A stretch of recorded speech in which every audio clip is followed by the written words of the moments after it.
Jogja hari ini masih menyapa Anda untuk sore hari ini. Dan kita akan melanjutkan Jogja hari ini dengan informasi daerah istimewa Yogyakarta. Beberapa hari terakhir sering dilanda hujan lebat disertai angin kencang meski dalam durasi yang tidak lama. Ya, apa yang mengakibatkan dan sebenarnya ada kondisi cuaca apa yang terjadi di daerah istimewa Yogyakarta ini? Kami akan berbincang melalui Zoom yang saat ini telah tersambung dengan Mas Anang Aryana. Beliau adalah prakirawan cuaca BMKG Stasiun Meteorologi Yogyakarta. Selamat sore Mas Anang.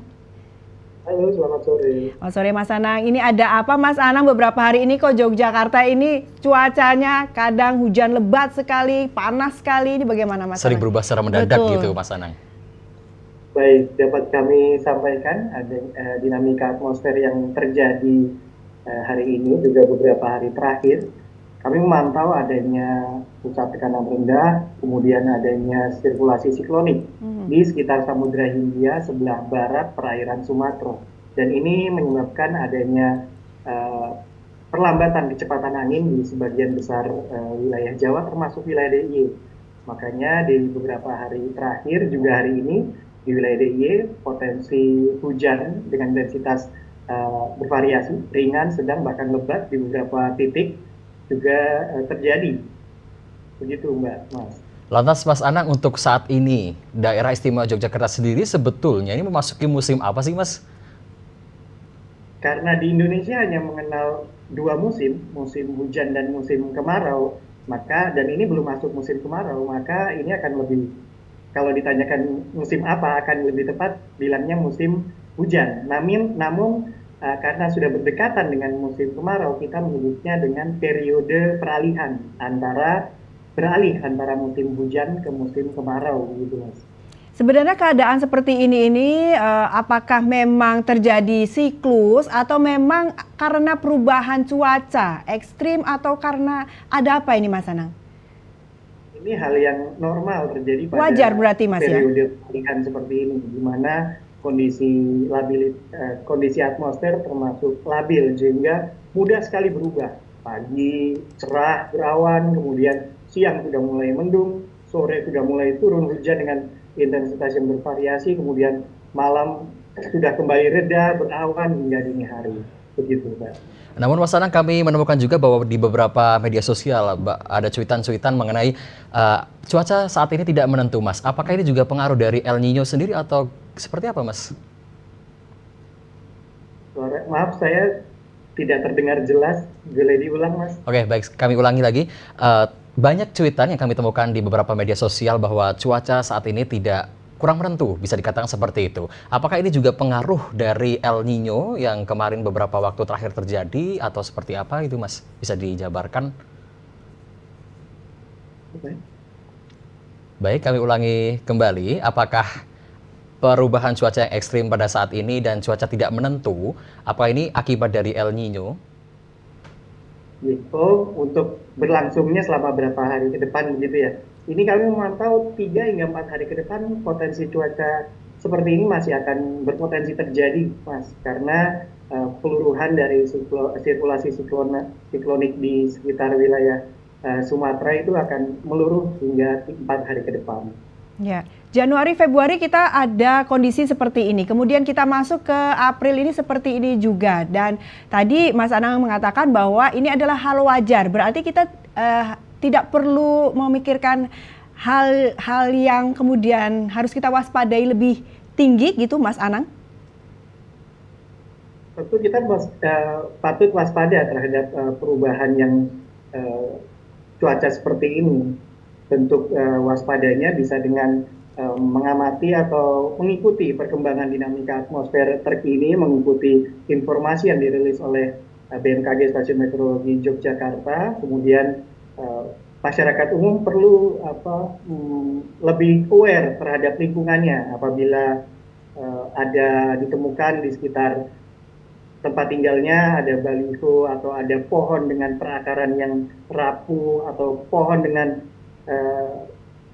tingkat kerindangan yang lebat gitu, bisa dipangkas,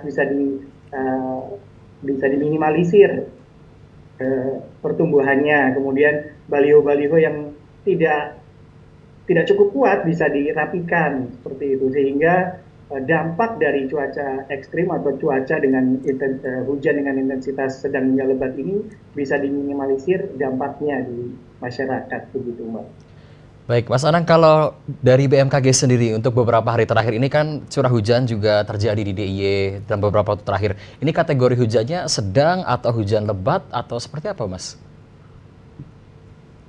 Cuaca yang terjadi hari ini bervariasi, Mas, dari hujan dengan intensitas ringan, sedang, bahkan di beberapa titik kami mengukur dari jaringan pengamatan AWS atau Automatic Weather Station, terpantau hujannya dengan intensitas lebat, Mas.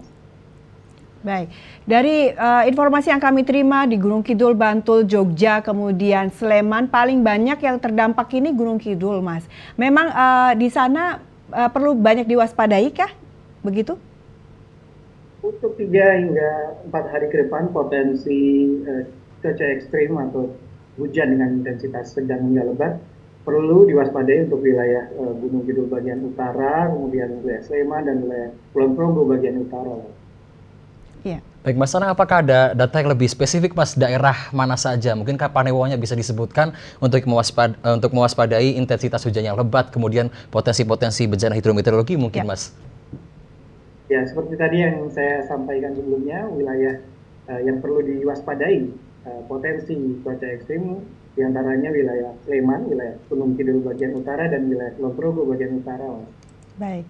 Kalau untuk angin puting beliung, apakah kita bisa terdampak, ada kemungkinan puting beliung ada di kita, Mas? Kita bisa menerima kondisi itu? Untuk kemungkinan puting beliung masih memungkinkan, Mbak. Di mana itu? Puting beliung ini bisa saja terjadi di wilayah yang bervegetasi yang minim atau wilayah perkotaan dengan suhu permukaan yang relatif tinggi pada siang hari, kemudian vegetasinya minim, itu sangat mungkin terjadi. Ya.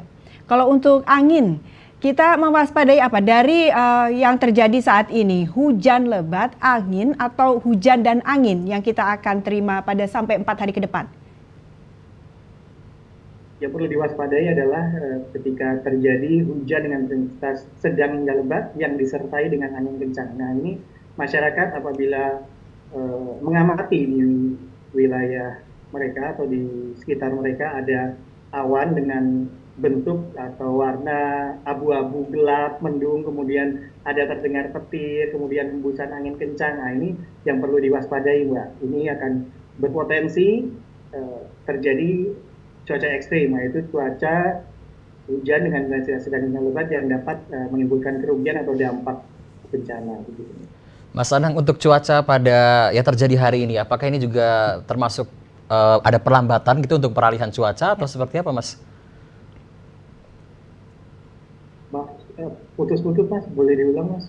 Oke, cuaca yang terjadi pada akhir-akhir ini, Mas, apakah untuk pergantian dari musim hujan ke musim kemarau, memang adakah perlambatan atau ada keterlambatan untuk perubahan cuaca atau seperti apa, Mas?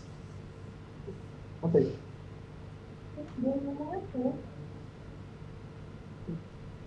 Baik, apakah ini ada perlambatan cuaca, pergantian perlambatan cuaca maksudnya, Mas Anang? Perlambatan cuaca belum ada perlambatan cuaca, Mbak. Saya belum mengerti pertanyaannya. Maksudnya apakah kemudian yang saatnya musim kemarau yang biasanya di bulan misalnya April hingga Juli atau Agustus, kemudian ada melambat menjadi atau lebih awal gitu, Mas? Mungkin maksud dengan awal musim kemarau kali ya? Ya, awal musim kemarau ini apakah kemudian terjadi pergeseran waktunya begitu, Mas? Untuk melihat rilis yang dikeluarkan oleh Stasiun Klimatologi Sleman, Stasiun Klimatologi Yogyakarta, mereka sudah beberapa hari lalu merilis bahwa awal musim kemarau di wilayah ini diprediksi terjadi pada Mei Dasarian 1 dan Mei Dasarian ketiga. Mei Dasarian 1 meliputi wilayah Kulon Progo bagian tengah dan selatan, wilayah Sleman bagian selatan, wilayah Kota Jogja, wilayah Bantul, wilayah Gunung Kidul bagian barat, dan wilayah Gunung Kidul bagian utara. Sementara untuk Mei Dasarian ketiga, awal musim kemarau diprediksi terjadi di wilayah Kulon Progo bagian utara, Sleman bagian utara, Gunung Kidul bagian tengah, dan Gunung Kidul bagian selatan, Mbak.